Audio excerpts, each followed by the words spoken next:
जय जिनेन।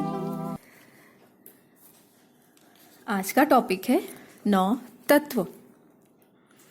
सभी संसारी जीवों का एक ही प्रयोजन है कि वो यह दुख को दूर करना चाहते हैं और सुखी बनना चाहते हैं।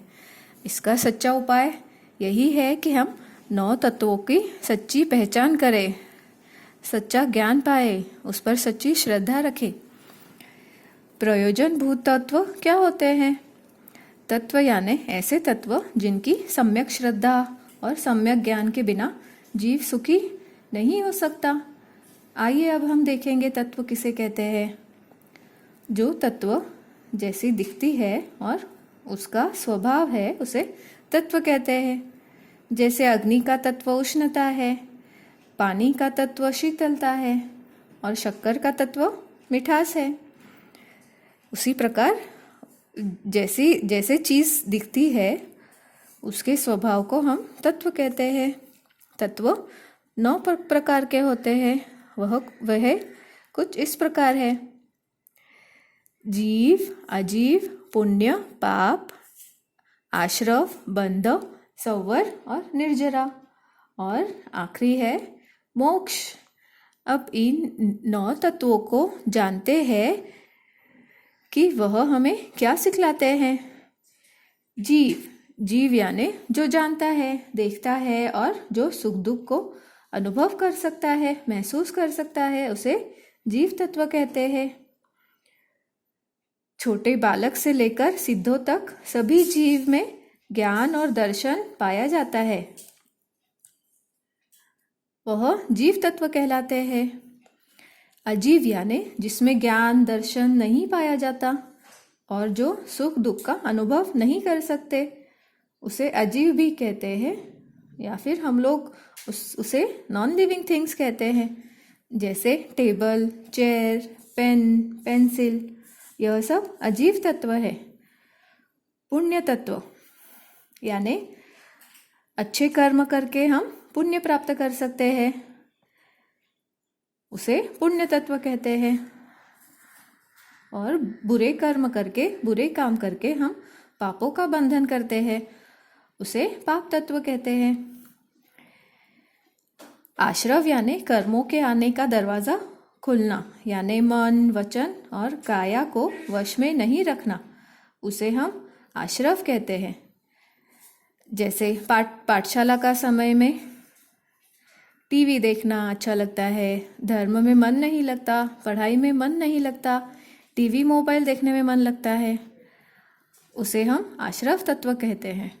बंध तत्व यानी कर्मों का आत्मा में आकर आत्मा में ही रुक जाना, या आत्मा से जुड़ जाना हमेशा के लिए, उसे हम बंध तत्व कहते हैं। संवर तत्व यानी कर्मों के आने का द्वार बंद हो जाना, उसे संवर तत्व कहते हैं। अच्छे हो या बुरे, कर्म का आना जिससे रुक जाता है, उसे संवर तत्व कहते हैं। निर्जरा तत्व यानी जो हमने बांधे हुए कर्म है उनका क्षय हो जाना या खत्म हो जाना, उसे हम कहते हैं निर्जरा तत्व। जैसे एक नवकारसी से अनंत कर्मों का क्षय हो जाता है, अनंत कर्मों का निर्जरा हो जाता है। और आखिरी है मोक्ष तत्व। मोक्ष तत्व यानी सारे कर्मों का क्षय हो जाना।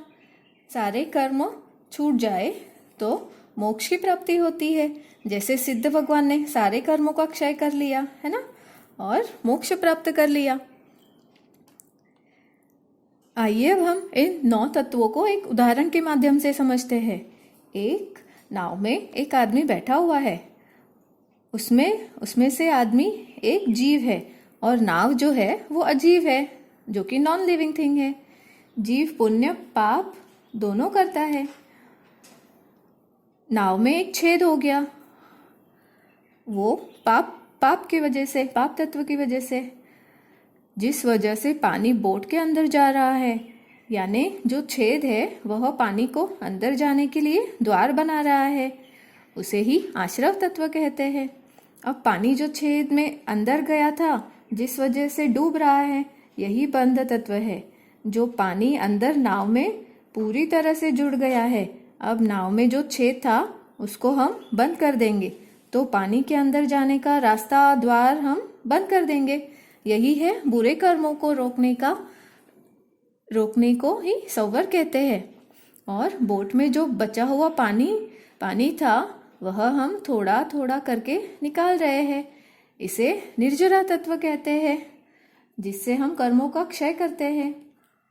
अब बोट का जब सारा पानी निकाल कर बोट पानी पर फ्लोट करने लगेगी या पानी से ऊपर आते कर्मों का क्षय करके ऊपर जाते हैं, उसे हम मोक्ष कहते हैं। पानी के ऊपर बोट फ्लोट करने लगती है, यानी वो सारा पानी निकालकर अपने आप ऊपर आ रही है ना, तो उसे मोक्ष तत्व कहेंगे। अब इन 9 तत्वों में हेय, ध्येय और उपाध्येय के बारे में जानेंगे। हेय यानी छोड़ने योग्य है। आश्रव तत्व, बंध तत्व, पाप, दुख रूपी है। हमें यह दुख देने वाले हैं, रुलाते रहते हैं, इसीलिए हमें यह छोड़ देने चाहिए। ध्येय मतलब 9 तत्व जानने योग्य है, जिससे हम ज्ञान प्राप्त करें और कर्मों के बंधन से रुक जाए। उपाध्याय 3 प्रकार के होते हैं, किंचित उपाध्याय, संपूर्ण उपाध्याय और परम उपाध्याय। जो संवर और निर्जरा है वो किंचित उपाध्याय है, क्योंकि इसमें कर्मों की शुद्धता होती है। जो मोक्ष है वह संपूर्ण उपाध्याय है, क्योंकि मोक्ष में वितराग की प्राप्ति होती है। और जीव जो है वह परम उपाध्याय है, क्योंकि जीव ही है जो खुद के पुरुषार्थ से, खुद के मेहनत से ही सुखी और दुखी बन सकता है।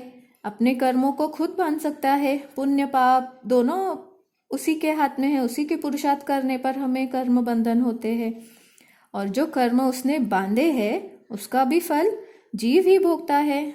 हम जीव है, हम सब ने जो अच्छे काम किए हैं उससे हम कर्म बंधन करेंगे, कर्मों की निर्जरा करेंगे।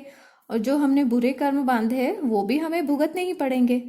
हम सब इस संसार में भटक रहे हैं। हम इन 9 तत्वों को जानकर अच्छे कर्मों का बंध करेंगे, अनंत सुख पा सकते हैं। तो आज से करेंगे इन 9 तत्वों का पालन। पाप कर्म से बचेंगे और पुण्य कर्म को बांधकर मोक्ष की प्राप्ति करेंगे। आशा रखती हूँ आपको 9 तत्व समझ में आ गए हैं। इसी आशा के साथ आज के लिए बस इतना ही। अगले टॉपिक के साथ मैं जल्दी हाजिर होऊंगी। तब तक के लिए जय जिनेन्द्र, जय महावीर।